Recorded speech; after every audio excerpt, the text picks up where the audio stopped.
한 달에 한 번 마트에서 장을 볼 때마다 가격표를 먼저 보시게 되죠. 이것도 올랐네. 저것도 올랐네. 예전엔 그냥 집어넣던 것들을 이제는 한참을 고민하게 돼요. 그런 자신이 초라하게 느껴지실 때도 있으실 거예요. 그런데 말이에요. 플라톤은 오히려 이런 순간이야말로 삶의 본질을 깨달을 기회라고 했어요. 가난이 우리에게 가르쳐주는 것들이 있거든요. 가난해도 풍요로운 삶. 오늘 이야기를 시작하기 전에 잠시 여쭤볼게요. 혹시 요즘 이런 생각 해보신 적 있으세요? 나는 왜 이렇게 가진 게 없을까? 평생을 열심히 살았는데 손에 남은 건 별로 없는 것 같아. 텔레비전을 켜면 남들은 다 해외여행 다니고 맛있는 거 먹고 여유롭게 사는 것처럼 보여요. 그런데 나는 이번 달 공과금 걱정에 병원비 걱정에 마음이 편할 날이 없죠. 이런 마음 충분히 이해해요. 경제적인 어려움은 정말 사람을 힘들게 하거든요. 돈이 없으면 선택지가 줄어들어요. 하고 싶은 것도 못하고 가고 싶은 데도 못 가요. 자식들한테 뭔가 해주고 싶어도 그게 안 되니까 미안한 마음이 들죠. 그래서 가난은 단순히 물질적인 문제가 아니에요. 마음의 문제이기도 해요. 그런데요, 오늘 제가 꼭 들려드리고 싶은 이야기가 있어요. 지금으로부터 약 2400년 전 고대 그리스의 플라톤이라는 철학자가 살았어요. 이 사람은 서양 철학의 아버지라고 불릴 만큼 위대한 사상가였죠. 소크라테스의 제자이자 아리스토텔레스의 스승이기도 했어요. 플라톤은 평생 동안 진리와 선, 아름다움에 대해 고민했어요. 그런데 흥미로운 점이 있어요. 플라톤은 귀족 가문 출신이었지만 물질적인 풍요로움을 전혀 중요하게 여기지 않았어요.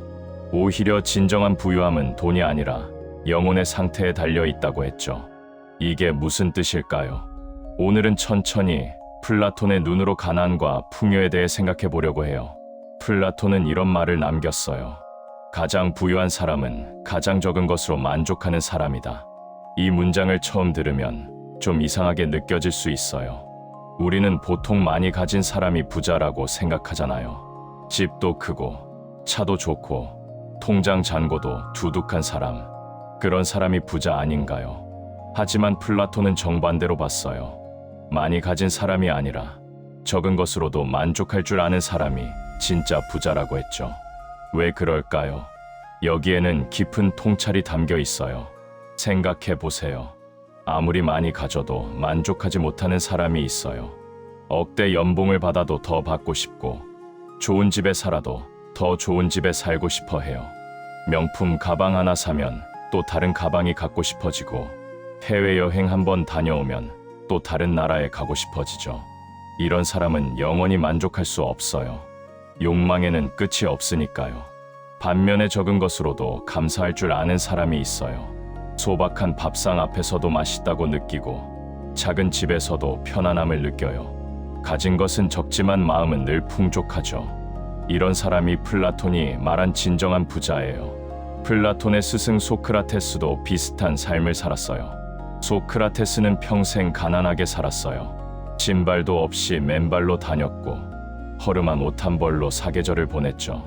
그런데 아테네 시민들은 그를 가장 지혜로운 사람이라고 불렀어요. 왜일까요? 소크라테스에게는 물질보다 더 중요한 것이 있었거든요. 바로 진리를 탐구하는 기쁨, 사람들과 대화하는 즐거움이었어요. 소크라테스는 이렇게 말했어요. 나는 아무것도 가지지 않았지만 그래서 아무것도 두려울 게 없다. 가진 것이 많으면 잃을 것도 많아지거든요.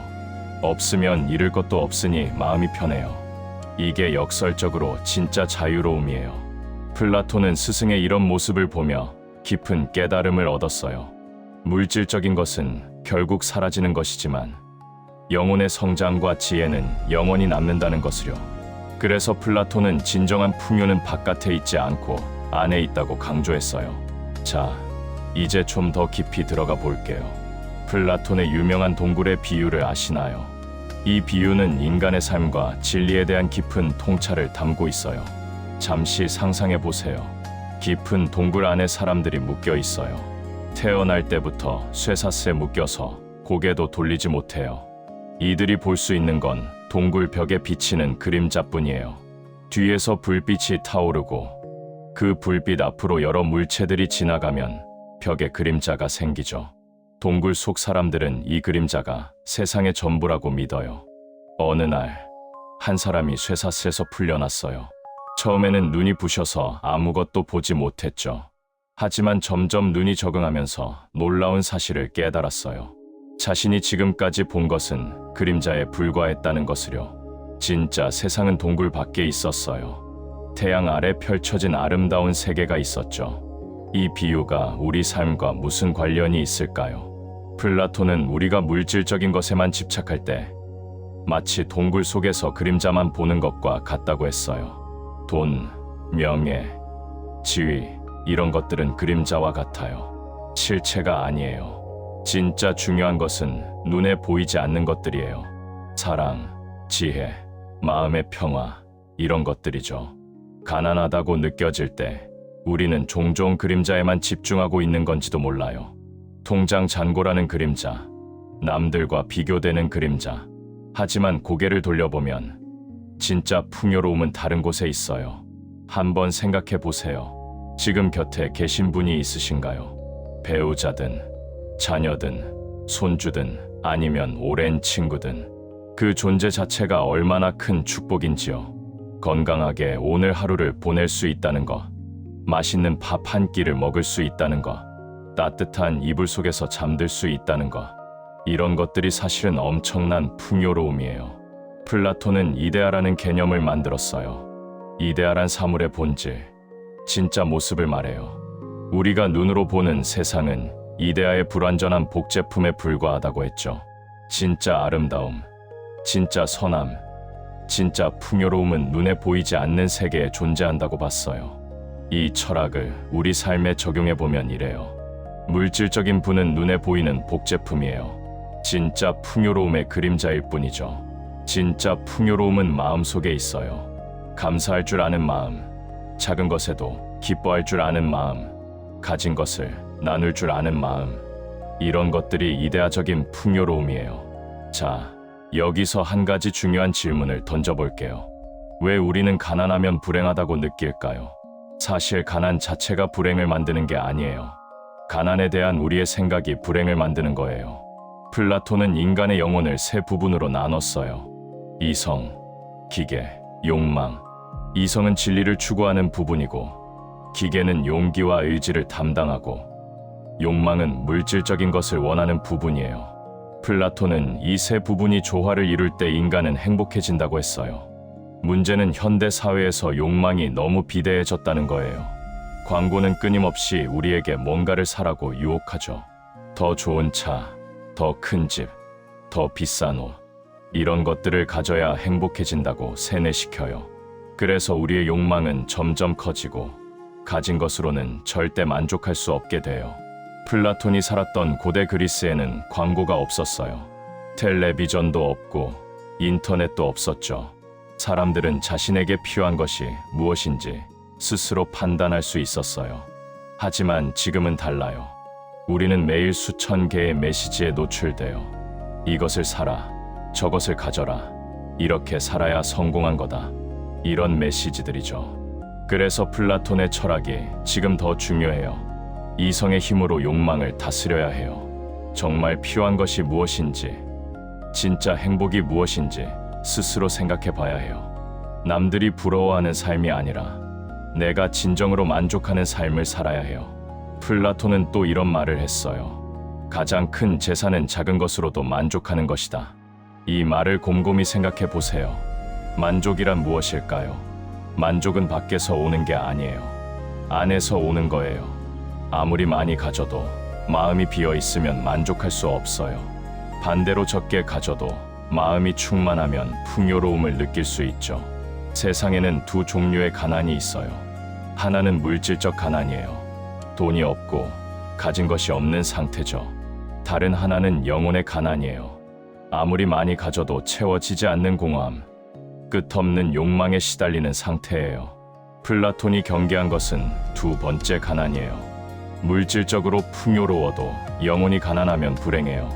반대로 물질적으로 가난해도 영혼이 풍요로우면 행복할 수 있어요. 여러분은 어떠세요? 혹시 물질적인 가난만 보고 계신 건 아닌가요? 영혼의 풍요로움은 놓치고 계신 건 아닌지요? 자, 이제 조금 다른 각도에서 생각해 볼게요. 플라톤은 국가라는 저서에서 이상적인 사회에 대해 이야기했어요. 그가 꿈꾸던 이상 사회에서 통치자들은 재산을 소유하지 않았어요. 왜냐하면 재산이 있으면 개인의 이익을 추구하게 되고, 그러면 공동체 전체를 위한 올바른 판단을 할 수 없기 때문이에요. 이게 흥미로운 점이에요. 플라톤은 재산이 없는 것을 결핍이 아니라 자유로 봤어요. 재산에 얽매이지 않을 때 비로소 진정으로 중요한 것에 집중할 수 있다고 생각했죠.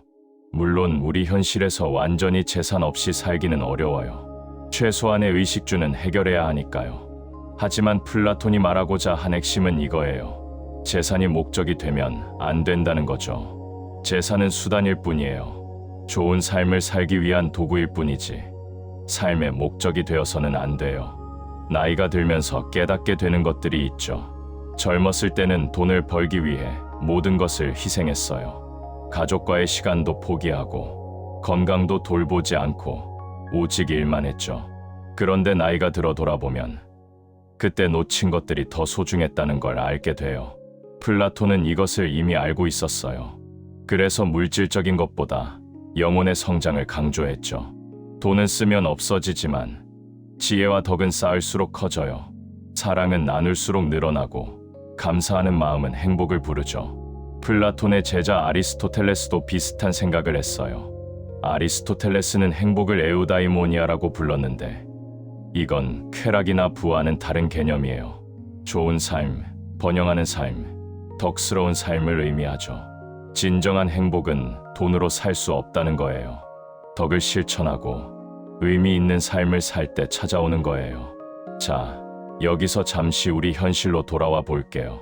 경제적으로 어려우면 마음이 조급해져요. 당장 이번 달을 어떻게 넘기나, 병원비는 어떻게 하나, 이런 걱정들이 머리를 가득 채우죠. 이런 상황에서 영혼의 풍요니 뭐니 하는 이야기가 공허하게 들릴 수 있어요. 충분히 이해해요. 배가 고픈데 철학이 무슨 소용이냐고 할 수 있죠. 플라톤도 이 점을 알고 있었어요. 그래서 최소한의 물질적 필요는 충족되어야 한다고 했어요. 하지만 그 이상을 추구하는 것은 오히려 해가 된다고 봤죠. 문제는 그 이상의 기준이 사람마다 다르다는 거예요. 어떤 사람에게는 작은 아파트 하나면 충분한데 어떤 사람에게는 큰 집이 있어도 부족해요. 이 차이는 어디서 올까요? 바로 마음의 상태에서 와요. 플라톤은 영혼의 조화를 강조했어요.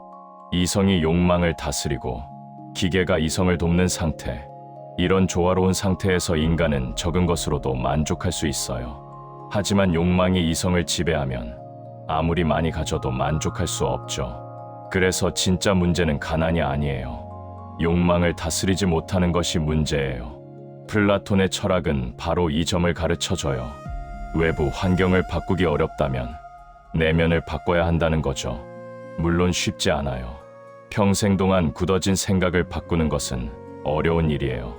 하지만 불가능한 것도 아니에요. 조금씩, 천천히 생각의 방향을 바꿔나갈 수 있어요. 예를 들어 볼게요. 아침에 일어났을 때 없는 것 대신 있는 것에 집중해 보세요. 오늘 눈을 떴다는 것, 숨을 쉴 수 있다는 것, 따뜻한 물로 세수할 수 있다는 것, 이런 작은 것들에 감사하는 거예요. 처음에는 억지스럽게 느껴질 수 있어요. 뭘 이런 것에 감사해 하는 생각이 들 수 있죠. 하지만 꾸준히 하다 보면 마음이 조금씩 바뀌어요. 감사할 것이 하나둘씩 보이기 시작하고 그러면서 마음이 풍요로워져요. 플라톤은 철학을 영혼의 의술이라고 했어요. 몸이 아프면 의사에게 가듯이 마음이 아프면 철학으로 치유해야 한다고 봤죠. 오늘 우리가 함께 나누는 이야기도 그런 치유의 한 과정이에요. 플라톤의 대화편 중에 파이돈이라는 작품이 있어요. 이 작품에서 소크라테스는 죽음을 앞두고도 전혀 두려워하지 않아요. 왜냐하면 그는 영혼의 불멸을 믿었거든요. 육체는 사라지지만 영혼은 영원하다고 생각했죠.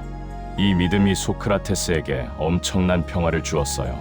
죽음조차 두렵지 않은데 가난이 뭐 대수겠어요. 물질적인 것에 연연하지 않으니까 어떤 상황에서도 평온할 수 있었죠. 우리도 이런 관점을 가져볼 수 있어요. 물질적인 것은 결국 잠깐이에요. 이 세상에 영원한 것은 없어요. 돈도, 재산도, 명예도 다 사라져요. 하지만 우리가 살면서 쌓은 지혜, 나눈 사랑, 베푼 친절은 어떤 형태로든 남아요. 플라톤은 향연이라는 대화편에서 사랑에 대해 이야기해요. 여기서 사랑은 단순히 이성 간의 감정이 아니에요. 더 깊은 의미에서의 사랑, 아름다움을 향한 열망이에요. 플라톤에게 사랑은 영혼을 풍요롭게 하는 힘이에요. 가난 속에서도 풍요로운 삶을 살 수 있는 비결 중 하나가 바로 사랑이에요. 누군가를 사랑하고 누군가에게 사랑받는 것, 이것은 돈으로 살 수 없어요. 아무리 부자여도 사랑이 없으면 가난한 거예요. 반대로 가난해도 사랑이 있으면 풍요로운 거죠. 여러분 주변을 둘러보세요. 사랑하는 사람들이 있나요? 가족이든 친구든 이웃이든 그 존재들이 바로 여러분의 재산이에요. 통장의 숫자로 표시되지는 않지만 그 어떤 재산보다 소중한 거예요. 플라톤은 또 이렇게 말했어요. 지혜로운 사람은 자신이 가진 것에서 행복을 찾고 어리석은 사람은 가지지 못한 것에서 불행을 찾는다. 이 말이 정말 가슴에 와닿지 않나요? 우리는 종종 가지지 못한 것에 집중해요. 나에게 없는 것, 내가 이루지 못한 것, 남들은 가졌는데 나는 없는 것, 이런 것들을 생각하면 마음이 괴로워져요. 하지만 시선을 돌려서 가진 것에 집중하면 어떨까요? 갑자기 풍요로워지는 느낌이 들어요. 이것은 긍정적 사고라는 단순한 이야기가 아니에요. 플라톤 철학의 핵심과 맞닿아 있어요. 진짜 세계와 그림자의 차이를 아는 것, 물질적인 가치와 영혼의 가치를 구분하는 것, 이런 철학적 통찰이 삶의 태도를 바꿔주는 거예요. 자, 여기까지 플라톤의 사상에 대해 이야기해봤어요. 정리하면 이래요. 플라톤에게 진정한 풍요로움은 물질적인 것이 아니에요. 영혼의 상태에 달려 있어요. 적은 것으로도 만족할 줄 아는 사람이 가장 부유한 사람이에요. 욕망을 다스리고 이성을 따를 때 행복을 찾을 수 있어요. 사랑과 지혜야말로 진정한 재산이에요. 이런 가르침이 현대를 사는 우리에게 어떤 의미가 있을까요? 자, 이제 플라톤의 철학을 우리 일상에 어떻게 적용할 수 있는지 이야기해 볼게요. 철학이 아무리 좋아도 삶에 적용하지 못하면 소용이 없잖아요. 플라톤도 철학은 삶을 위한 것이라고 했어요. 먼저 욕망에 대해 생각해 봐요. 플라톤은 욕망을 나쁜 것으로 보지 않았어요. 욕망은 인간의 자연스러운 부분이니까요. 문제는 욕망이 통제되지 않을 때예요. 욕망이 이성을 압도하면 인간은 균형을 잃어요. 현대 사회는 욕망을 부추겨요. 쇼핑 채널을 틀면 사야 할 것들이 넘쳐나요. 인터넷을 켜면 광고가 쏟아지죠. 우리는 필요하지 않은 것도 사게 되고 가지지 못하면 불행하다고 느껴요. 이것이 욕망의 함정이에요. 플라톤의 해법은 이성의 힘을 키우는 거예요. 이게 정말 필요한 건가? 이것 없이도 행복할 수 있지 않을까? 이런 질문을 스스로에게 던지는 거죠. 매번 뭔가를 사고 싶을 때 잠시 멈추고 생각해 보세요. 이것이 진짜 필요한 건지 아니면 욕망이 만들어낸 환상인지. 두 번째로 비교에 대해 생각해 봐요. 가난하다고 느끼는 이유 중 하나가 남과의 비교예요. 남들은 좋은 차 타는데 나는 왜? 남들은 해외여행 가는데 나는 왜? 이런 비교가 마음을 괴롭게 해요. 플라톤은 동굴의 비유에서 각자가 자신만의 그림자를 보고 있다고 했어요. 남이 보는 세상과 내가 보는 세상은 달라요. 남이 행복해 보인다고 해서 정말 행복한 건 아니에요. 겉으로 보이는 것은 그림자일 뿐이죠.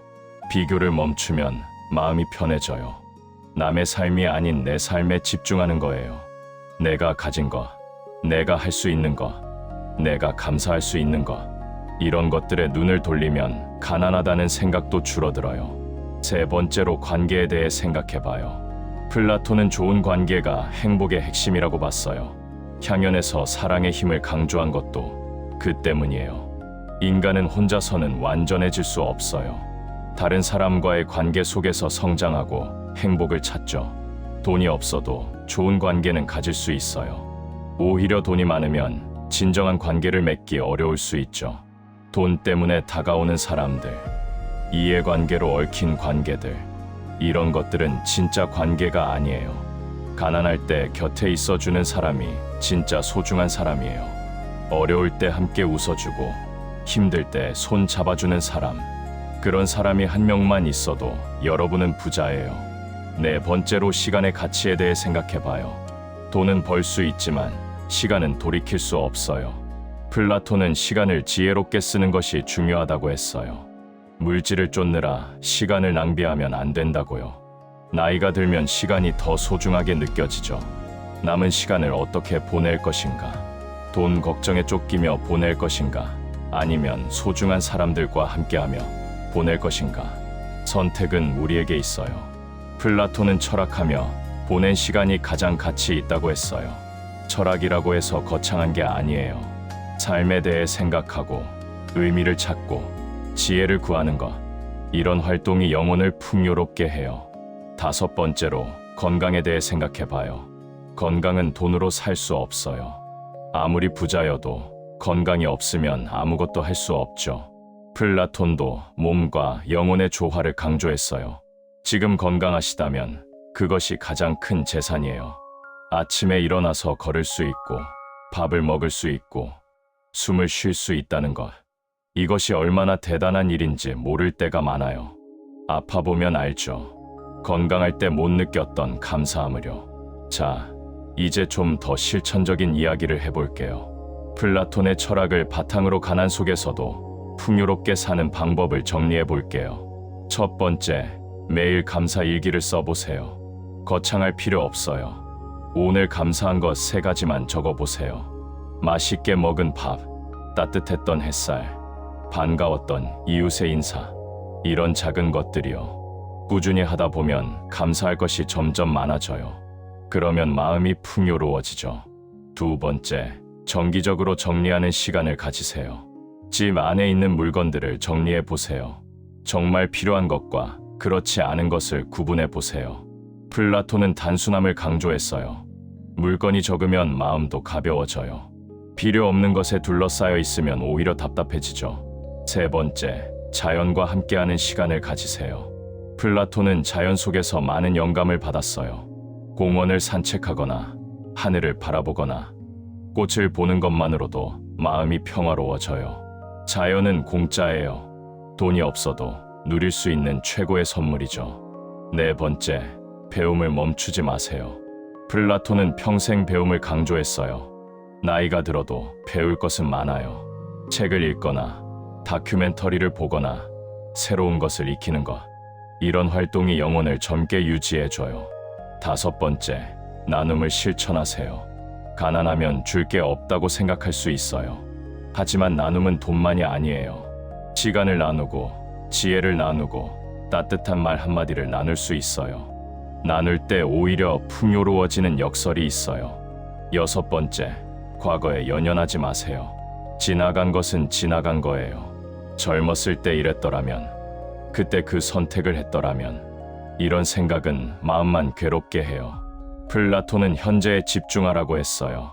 과거는 바꿀 수 없지만 현재는 우리 손에 있어요. 일곱 번째, 작은 기쁨을 소중히 여기세요.